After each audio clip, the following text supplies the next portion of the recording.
Picture a perfectly ordinary Friday afternoon. The sun is out, people are running errands, picking up groceries, making weekend plans. Somewhere in that ordinary Friday, a man walks up to an ATM, inserts his card, and the machine declines him. He tries again. Declined. He is not overdrawn. He checked his balance that morning, and it was fine. The same number it has always been. The savings he built over years of careful, deliberate effort. He walks into the branch, and there is a small cluster of people inside, all wearing the same expression. A confused, searching look that has not yet fully understood what it is looking at. A woman behind the counter says something quietly, and in that moment, in the space between what she says and what it means, the man's entire understanding of what money is, where it lives, and how safe it actually is, begins to come apart. The bank is closed. Not for the day. The bank is closed. And the money he thought was sitting safely in an account, waiting patiently for him, the way a well-trained dog waits by the door, that money is somewhere. Far more complicated than he ever imagined. Bank collapses are not ancient history. They are not cautionary tales from the distant past, preserved in economics textbooks alongside woodcut illustrations of panicked crowds. They are living events, recent and recurring, and they happen with a frequency and a quiet devastation that most people are, in the comfortable routine of checking their balances and tapping their cards, prefer not to think about. Silicon Valley Bank, one of the most prominent financial institutions in the American technology sector, collapsed in March 2023 in what became the second largest bank failure in United States history, and it happened over the course of roughly 48 hours. In an era of smartphones and instant information, in a country with some of the most sophisticated financial regulation in the world. Before it, Washington Mutual. Before that, IndyMac. Before that, the savings and loan crisis of the 1980s that wiped out over 1,000 institutions, and stretching back further, the bank runs of the Great Depression, when ordinary people stood in lines that wrapped around city blocks, trying to retrieve money that was already gone. The mechanism changes, the technology changes, the speed changes, but the fundamental vulnerability, the thing that makes banks capable of collapsing at all, has never changed. And understanding it changes everything about how you think about where your money actually is right now. Here's the thing that most people do not realize, that banks are very careful not to explain in plain language. And that sits at the foundation of every bank collapse in history. The money in your account is not there, not in the way you imagine it, not sitting in a vault somewhere with your name attached to it, patiently accumulating interest and waiting for your instruction. The moment you deposit money into a bank, that money becomes the bank's asset, and your claim a legal promise from the institution to return it to you on demand, not a physical reality waiting in a room. The bank takes your deposit and lends most of it out, to home buyers, to businesses, to developers, to credit card holders, to anyone willing to pay interest for the privilege of using it. This is how banking works. This is not a scandal or a secret. It is the explicit and entirely legal mechanism by which banks generate profit and, in theory, generate economic growth. It is called fractional reserve banking, and its name describes exactly what it means. The bank holds only a fraction of your deposit in reserve while the rest circulates in the broader economy as loans. In most modern banking systems, that fraction has become remarkably small in some cases, effectively zero for certain categories of deposits, leaving the institution's actual cash cushion extraordinarily thin relative to what its customers believe is there. This works for long stretches of time because of something that is fundamentally psychological rather than mathematical: trust. Banking at its core is a confidence system. It functions, not because the money is actually there, but because everyone believes it is there, and because not everyone asks for it back at the same time. On any given day, a small percentage of depositors make withdrawals. A small percentage make deposits, and the institution manages the difference through its reserve holdings and its access to short-term borrowing. The math works because human behavior is, in ordinary times, predictable and calm and distributed. But confidence is a fragile thing, and the moment it cracks, the moment enough people simultaneously stop believing that their money is safe, the entire architecture reveals its underlying weakness with a speed that can be genuinely terrifying. This is the bank run, and it is not an edge case in banking history. It is the recurring nightmare at the center of it, appearing in every era, in every type of economy, exploiting the same structural vulnerability every single time. When a bank run begins, it looks like nothing at first. A rumor, a news article, a social media post, a whisper passed between depositors who are slightly more nervous than they were yesterday. In the modern era, it can be a tweet, it can be a chat message in an investor group, it can be one prominent voice saying something cautious about one institution's balance sheet. And within hours, that voice is amplified 10,000 times across platforms. And people who had no particular concern about their deposits that morning are suddenly typing their login credentials with slightly elevated heart rates and moving money to somewhere that feels more solid. Silicon Valley Bank lost $25 billion in deposits in a single day. One day. Not because anything catastrophically new had happened to the bank's fundamentals that morning, but because confidence cracked. because enough people decided simultaneously that they would rather be safe than sorry.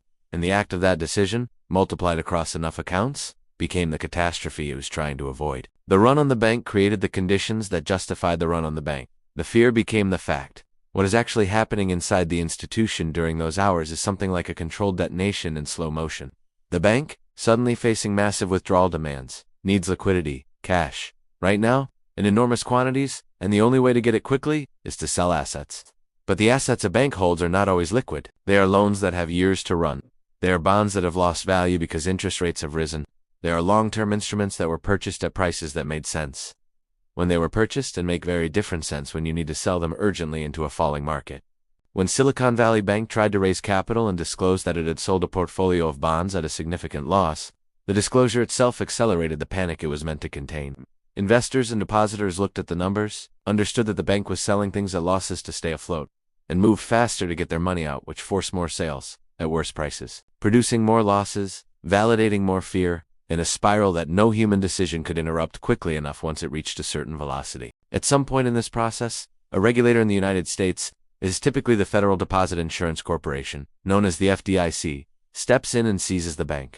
The FDIC places the institution into receivership, assumes control of its assets and liabilities, and begins the process of determining what can be recovered and how. This moment, the moment of seizure, is the moment the doors close, the ATMs freeze.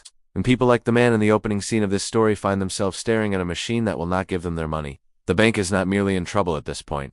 It is, legally and operationally, no longer functioning as a bank. It is a set of assets and claims being administered by a government agency that is simultaneously trying to protect depositors, wind down the institution, and prevent the panic from spreading to other banks in the system. Now comes the question that actually matters to the person standing outside the closed branch. What happens to my money?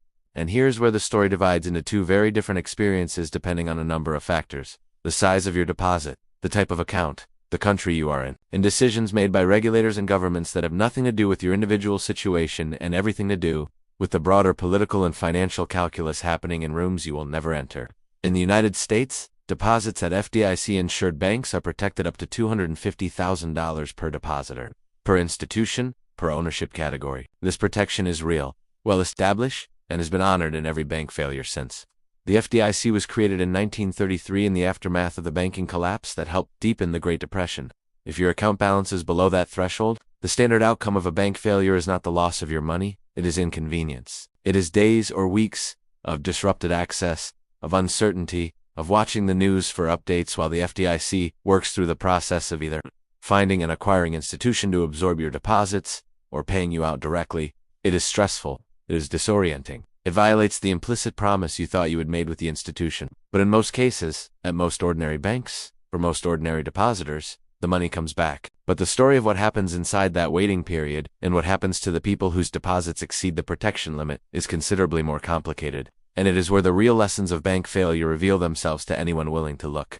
During the Silicon Valley Bank collapse, a substantial portion of the deposits held at the institution were from businesses and startups.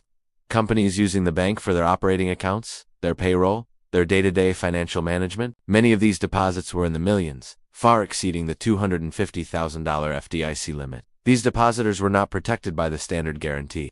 They were, in the immediate aftermath of the seizure, facing the prospect of being unable to pay their employees, unable to meet their financial obligations, unable to function as operating companies, not because their businesses had failed, but because the bank they trusted had. The human consequences of this, had the government not intervened with an extraordinary decision to guarantee all deposits regardless of the limit, would have rippled outward through thousands of companies, hundreds of thousands of employees, and a regional economy in ways that defy easy quantification. That intervention, the decision to step in beyond the standard guarantee, raises its own profound questions about how the system actually works, about who it protects and why, and about the implicit promises governments make and remake every time a large financial institution fails. Because when regulators announce that all deposits will be protected regardless of the insurance limit, they are making a decision that was not written into the rules in advance, that was made under pressure in an emergency, that requires justification in terms of systemic risk. The argument that letting some depositors lose their money would cause damage so large and so contagious that the entire financial system would be endangered. This argument is sometimes true. It is always convenient for the people being protected, and it raises the uncomfortable question of what the written rules actually mean. When the people enforcing them can rewrite them in real time, when the stakes are high enough, Woven through all of this is the role of the central bank, the Federal Reserve in the United States, the Bank of England in the United Kingdom, the European Central Bank across the Eurozone, as the lender of last resort, the institution that stands behind the banking system when it threatens to collapse into itself. When banks are in crisis, they can borrow from the central bank, using their assets as collateral, at terms that are not available in the open market. This backstop is what prevents a bank run at one institution from becoming a run on every institution, which is what happened repeatedly in the era before central banks developed their modern roles. The existence of this backstop is stabilizing, but it also does something else. Something subtler and more consequential for people who are watching from a distance and trying to understand the relationship between bank failures, money creation, and the value of the currency in their pocket. When a central bank intervenes in a banking crisis, lending freely, creating emergency facilities, purchasing assets, it typically does so by expanding the money supply. The Federal Reserve's response to the 2008 financial crisis involved creating trillions of dollars through programs of quantitative easing that were so far outside the historical precedent that many economists were not certain what the consequences would be. The immediate consequence was the stabilization of the financial system. The longer-term consequence was an expansion of the monetary base so significant that its effects on asset prices, inflation, and the distribution of wealth have been debated and studied ever since. When the banking system was again threatened in March 2023, the Federal Reserve moved within days to create a new emergency lending facility, the Bank Term Funding Program, that allowed banks to borrow against their assets at favorable valuations, effectively shielding them from the losses that had triggered the crisis in the first place.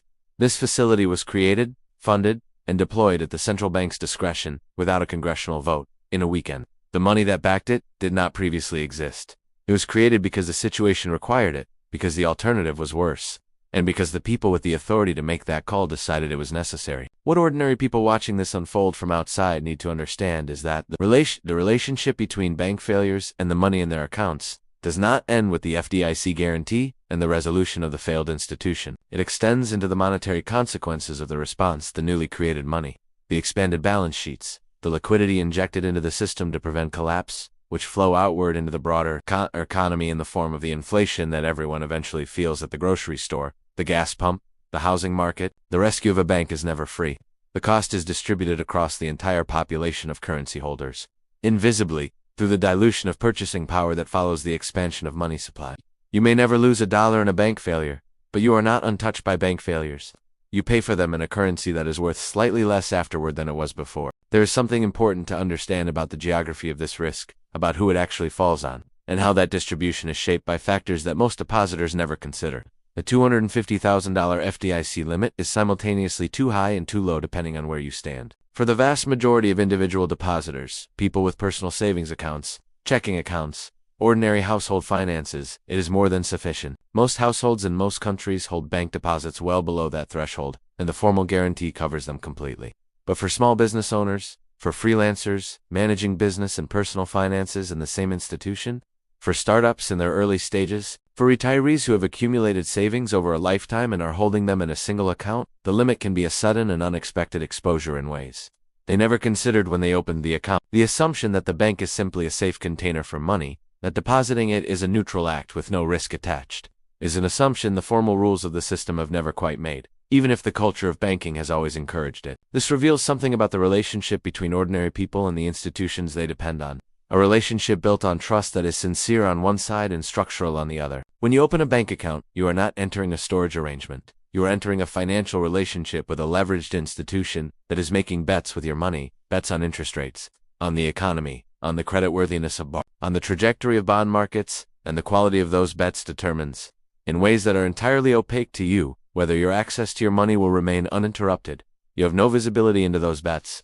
You have no vote on the strategy. You receive whatever interest rate the institution decides to offer you, well below what your money is earning for them, in exchange for the convenience of access and the formal guarantee that covers you up to a limit you probably never looked up before today. The asymmetry of this arrangement is not hidden, but it is also not advertised. In the comfort of routine of tapping a card, of checking a balance, of receiving the occasional statement, is effective enough at filling the gap between what most people believe about their deposits and what is actually true. What does knowing all of this actually change? It does not suggest that banks are categorically unsafe, or that holding money in an insured account is irrational. The system has held, more times than it has failed, in more countries and more circumstances than the history of crises would suggest. The formal guarantees are real. The regulatory apparatus, imperfect as it is, has prevented the kind of cascading bank collapses that characterized pre-modern financial history. But awareness matters not as a source of anxiety, but as the foundation of decisions that the absence of awareness makes impossible. Knowing the FDIC limit means knowing whether your deposits are covered. Knowing that deposits above the limit carry risk means thinking about whether to spread those deposits across institutions. Knowing that the central bank's emergency responses have monetary consequences means understanding why the cost of living tends to rise in the aftermath of financial crises, and why that rise is not random. These are not esoteric pieces of financial theory. They are practical realities that affect real people in real ways. And the only thing separating the people who navigate them well from the people who are caught off guard by them is the decision to understand the system before it becomes urgent to do so. The man standing at the frozen ATM on that ordinary Friday afternoon, the one whose calm weekend was interrupted by a reality he was never prepared for, is not a cautionary tale about irresponsibility or bad luck. He was doing what he had always been told was right. He earned money, he deposited it in a bank, he trusted the institution to hold it. What he had never been given was the deeper picture, the story beneath the story. The one about how banking actually works, about the fraction that is held and the fraction that is lent, about the confidence that makes the system function and the panic that makes it fail, about the guarantee that protects him up to a limit he never verified, and the monetary consequences of the rescues that happen above that limit. He had the account, not the understanding. And the account, without the understanding, offered him something that felt like security without quite being it. The most powerful thing about understanding how bank failures actually work is not the fear it might seem to invite. It is the clarity it delivers. It dissolves the comfortable abstraction of money, the feeling that it is simply a number, resting safely, growing slowly, waiting obediently, and replaces it with something more honest. An understanding that money is always somewhere, always doing something, always subject to the conditions and decisions of institutions and systems that are larger than any individual account and more fragile than any balance sheet suggests. That understanding does not make the system more dangerous. It makes you more capable of navigating it, more likely to ask the right questions, to make the choices that fit your actual situation, and to feel something more durable than comfortable ignorance. When you check your balance and see that the number is still there, but now you know where it actually lives, what it is actually doing, and what it would take for that to change. That knowledge is not frightening. It is the thing that was missing. And having it finally, fully, without the soft reassurances that banking institutions have always preferred to offer in its place, means that the next ordinary Friday afternoon is already, in some quiet but meaningful way, different from every ordinary Friday afternoon that came before.